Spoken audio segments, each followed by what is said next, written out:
Welcome back, everybody. We got quite a bit going on today's episode. We're designing some tanks today for my brand new baby bearded dragons. We're gonna feed some animals. I wanna show you guys some of the tank customizations that I've been doing here in my reptile room. We'll check out my new Turkish Red Runner Roach colony. Get you guys all caught up and updated what's been happening here at Prehistoric Companions. Snakes are shedding, frogs are feeding, everyone's doing great in here. Except for my ball pythons. None of them have eaten in about 2 months. Females still breeding. One of my males, Vegeta, my banana pastel GHI het Hypo's just a picky guy. My pied male's breeding with my pastel female, so he's currently not interested in food. All he wants to do is breed. So let's go ahead and roll this intro. We'll get all this started as soon as we get back.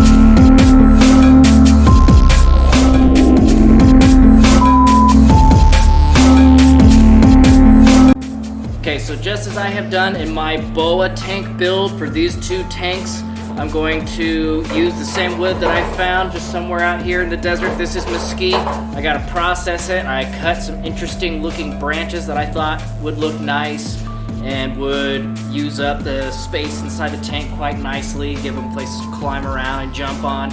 But I gotta process, remove all these thorns and needles. And I'm gonna use this sander here. It has a sanding belt. This will make your life a lot easier if you're trying to do what I'm doing. So you can really sand certain edges down so you'll have nice smooth branches. Once these are all processed, you're gonna go ahead and wash them up in the shower or in the sink and then put them in the oven at 375 for about 30 minutes to kill anything that might be potentially harmful for whatever critters you're planning on housing in a tank that has found wood.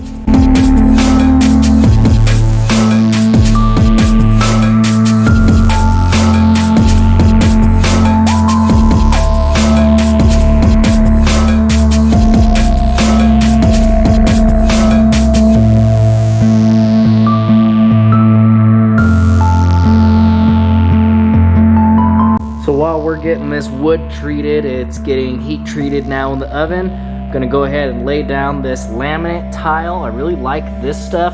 I like to use tile for my bearded dragons. This tile is really aesthetically pleasing. It looks like stone. It's really easy to cut. It's really thin and cuts really easy with a utility blade. You just gotta peel this paper in the back. I'm going to lay down some extra silicone on the bottom so it adheres to the glass a little better. It works great. It's really easy to wipe up and clean. Just want the tile nice and flush with the sides and the front of the tank. But if I have some gaps here in the back, that's okay because I'm going to spray foam and create my naturalistic backgrounds that I've been really liking to do with all of my reptile tanks. So we'll do some spray foam. Once those branches are done getting heat treated, let them cool down, I'll go ahead and incorporate those in interesting ways inside the tanks. I kind of have to finesse them and play around with them and see kind of how they look good in there and how I want them to function.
So as you can see here, I have a bit of smudge from that grout sealer. So I can just take my razor, very gently scrape that away. It comes off pretty easily. You can do this all around the tank, wherever there was splatter. Of course, being careful with the utility blade.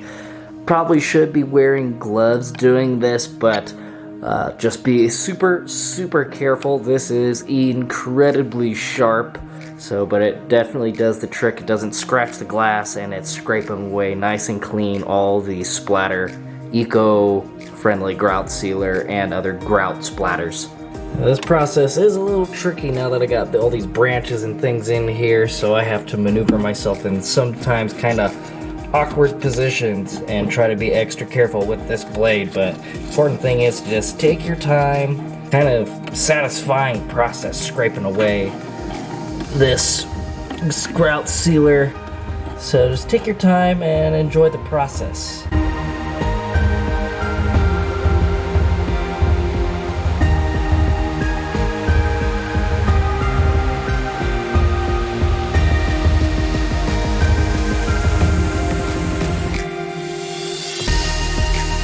So let's take a break from all this hard work. Let's check out some of these Turkish Red Runners.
This girl Cleo gave me a really nice solid piece of shed. She's looking gorgeous right now. Here she is, super vibrant, brilliant colors.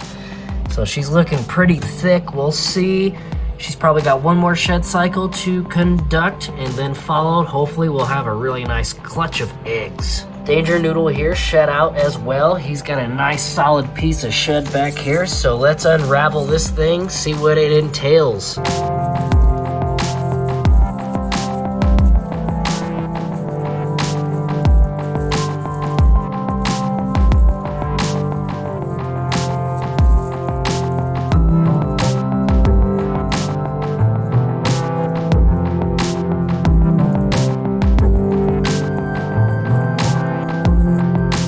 So here we go. We have to be quite careful unraveling these fresh sheds. It's not the best shed that I got out of Danger Noodle here. It's a little dry. I tried to get them after a fresh shed where it's still quite moist and pliable, and can pull it apart and try to spread it out just like Cleo's here so I can see the pattern. Really nice shed. I like to keep my nice sheds, but those that aren't as perfect as some of the others that I've collected, I'll go ahead and feed to the isopods or other insects that like to break down decaying plant and animal matter, hence these dead skin on the snake sheds here. The roly-polies and other insects that I have here in my reptile room do a nice job of breaking it all down.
Now this tank has just turned out absolutely amazing. I haven't introduced my boa yet. We're acclimating the environment, making sure the plants stay healthy.